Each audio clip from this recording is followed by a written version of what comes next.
Nouvelle vidéo de la playlist Calculer des dérivés, comment passer de débutant à champion. Dans cette vidéo, je te propose un exercice d'application de la vidéo de cours sur la ceinture verte. Si tu découvres cette playlist ou que tu n'as pas vu la vidéo de cours en question, je te mets les liens dans la description. Pour l'exercice, c'est parti!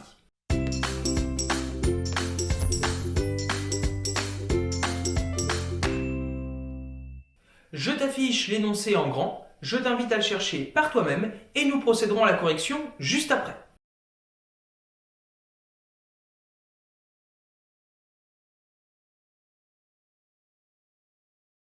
On passe à la correction.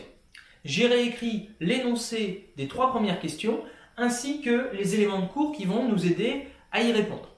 La consigne est toujours la même, on nous donne l'expression d'une fonction et il faut déterminer l'expression de sa fonction dérivée.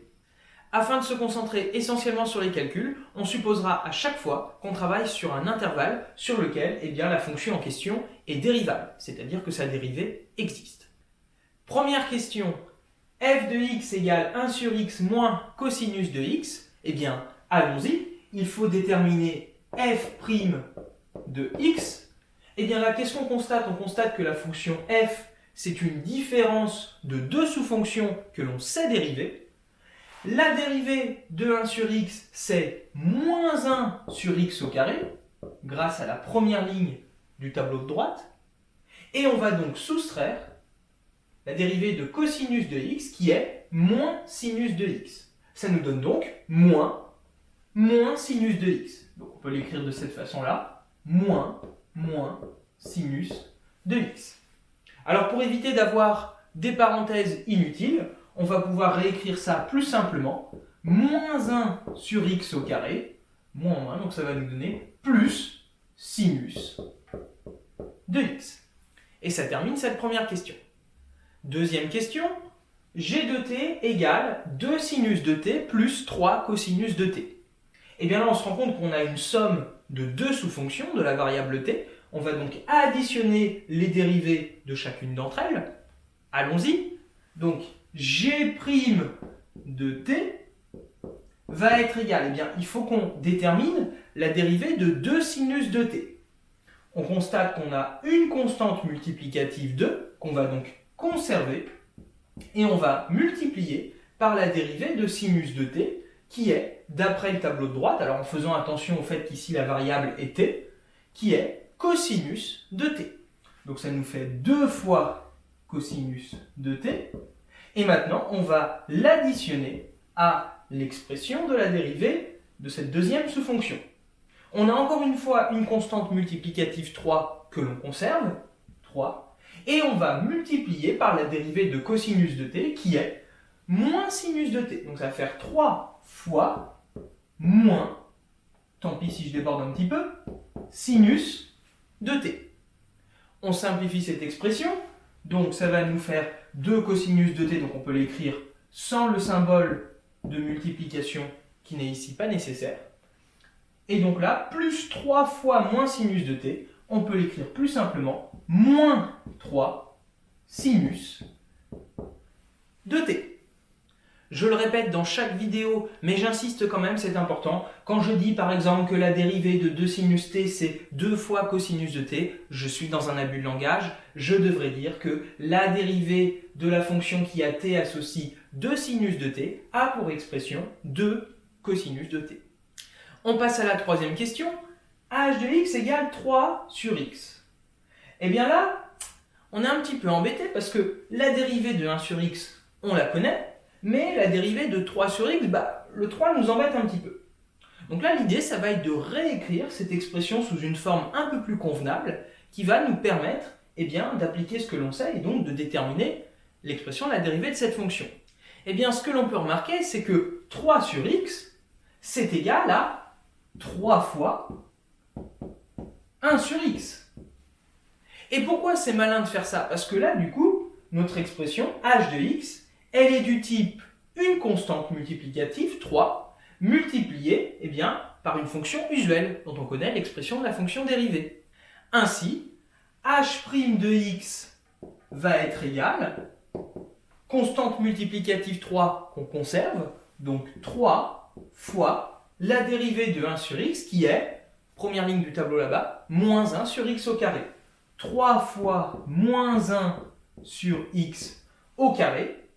Et on peut réécrire cette expression plus simplement, 3 fois moins 1, donc moins 3 sur x au carré. Et ça termine cette première série de 3 questions. On enchaîne avec les 3 questions suivantes. Quatrième question, u de t égale 1 demi fois cosinus de t moins 5t au carré plus 2. On y va? Donc, u' de t, ça va être égal. Alors, il faut qu'on dérive 1 demi fois cosinus de t. On constate qu'on a une constante multiplicative, 1 demi, multipliée par cosinus de t. Donc, on va multiplier par la dérivée de cosinus de t qui est moins sinus de t. Donc, fois moins sinus de t. Ensuite, on va soustraire la dérivée de 5t au carré qui est 5 fois la dérivée de t au carré, c'est-à-dire 2t. On additionne la dérivée de la constante 2 qui vaut 0. Ainsi, u' de t est égal à 1 demi fois moins sinus de t, c'est-à-dire moins 1 demi fois sinus de t, moins 5 fois 2t, qui est égal à 10t. Terminé pour cette question. Cinquième question, v de x égale 2x moins 7 sur x plus 1. On analyse avant de se lancer dans les calculs. La dérivée de 2x, on va savoir faire. La dérivée de la constante 1, facile. Mais là où on voit qu'on peut bloquer un petit peu, c'est, comment est-ce qu'on fait pour dériver 7 sur x? Là, l'idée, ça va être la même que dans une question précédente de cet exercice, c'est de se rendre compte que 7 sur x, c'est ni plus ni moins que 7 fois 1 sur x. Je l'écris.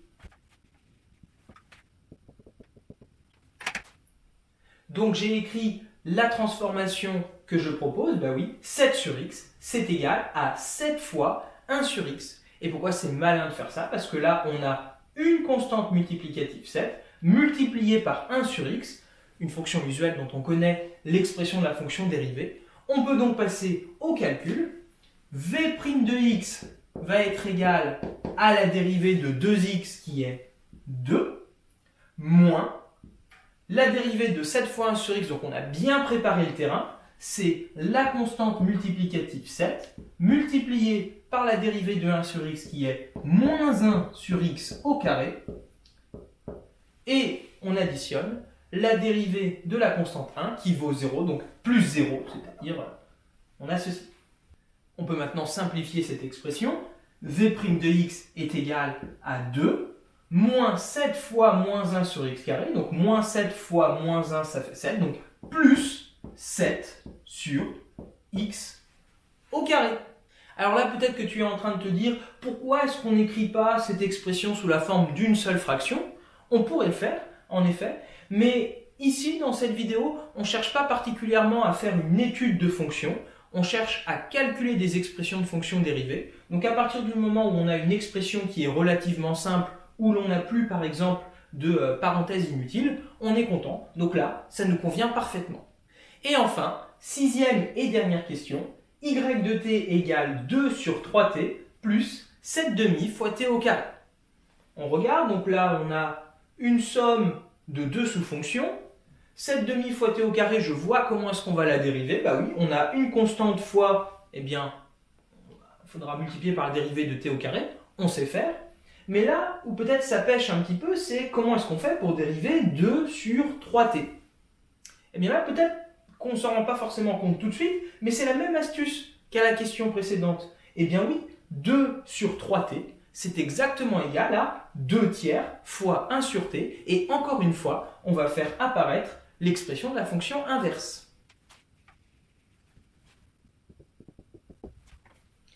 Donc je viens de faire apparaître la transformation proposée. 2 sur 3t est égal à 2 tiers fois 1 sur t. On peut donc passer sereinement au calcul de la dérivée. Y' de t est égal, on reconnaît, on a fait exprès, une constante multiplicative multipliée par 1 sur t. Donc on garde la constante multiplicative, 2 tiers, et on va multiplier par la dérivée de 1 sur t, qui est moins 1 sur t au carré. Hein. La variable ici de la fonction, c'est t. Donc fois moins 1 sur t au carré. Et on va additionner la dérivée de 7 demi fois t au carré. 7 demi constante par laquelle on multiplie, donc on garde. Et on multiplie par la dérivée de t au carré, qui vaut 2t. On simplifie cette expression. Y' de t est donc égal à 2 tiers fois moins 1 sur t au carré. Donc la multiplication de fractions, ça nous donne moins 2 fois 1, 2. Sur 3 fois t au carré, donc 3t au carré. Plus, eh bien, 7 demi fois 2t. Les deux se simplifient. Il nous reste donc plus 7t. Et donc encore une fois, pas la peine d'écrire cette expression sous la forme d'une seule fraction ici. Ça termine donc cette question. Et ça termine même l'exercice que je t'avais proposé. Alors exactement comme dans la vidéo de cours de la ceinture verte, je vais proposer un nouvel exercice constitué de 3 questions et selon la filière ou le moment de l'année auquel tu te trouves, eh bien tu vas traiter les questions qui t'intéressent. Et si tu n'es pas concerné, eh bien tu peux passer à la ceinture suivante, c'est-à-dire à la ceinture bleue. Je t'affiche l'énoncé en grand de ces 3 nouvelles questions et on passe ensuite à la correction.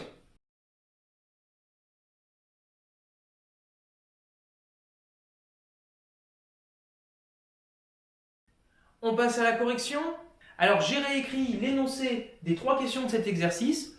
Tu peux voir que j'ai utilisé les mêmes petits symboles de couleur que dans la vidéo de cours qui te permettent de savoir, eh bien, selon ta filière ou le moment dans lequel tu es rendu dans l'année, de savoir quelle question tu es en mesure d'aborder.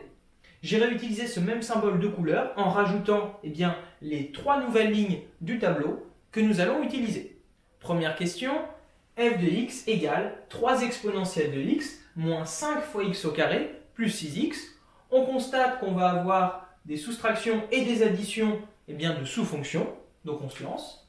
f' de x égale, eh bien, il faut qu'on détermine la dérivée de 3 exponentielles de x. Eh bien déjà, on multiplie par une constante qui est 3 ici, donc on a 3 fois la dérivée de exponentielle x, mais la dérivée de exponentielle x c'est exponentielle x elle-même, donc 3 fois exponentielle x, moins la dérivée de 5x au carré, eh bien on conserve la constante 5 et on multiplie par la dérivée de x au carré qui est 2x, et enfin on additionne la dérivée de 6x qui vaut 6.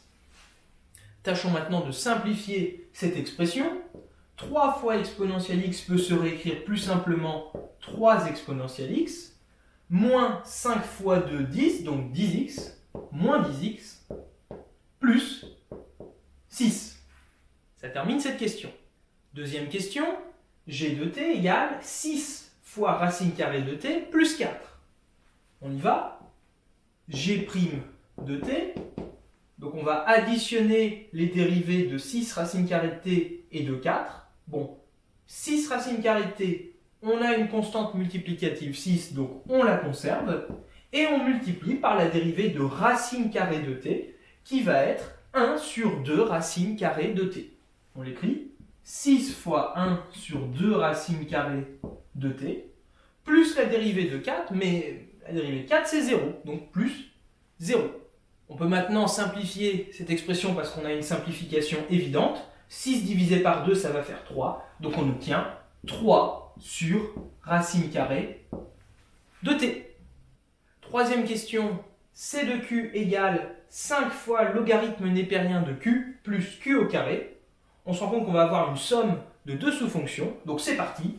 c' de q égale la dérivée de 5 fois ln de q, 5 constante multiplicative, on garde. On multiplie par la dérivée de ln de q, en faisant attention au fait que la variable c'est q, mais là on utilise cette ligne du tableau, et on se rend compte que la dérivée cherchée a pour expression donc 1 sur q, plus la dérivée de q au carré, qui est 2 fois q.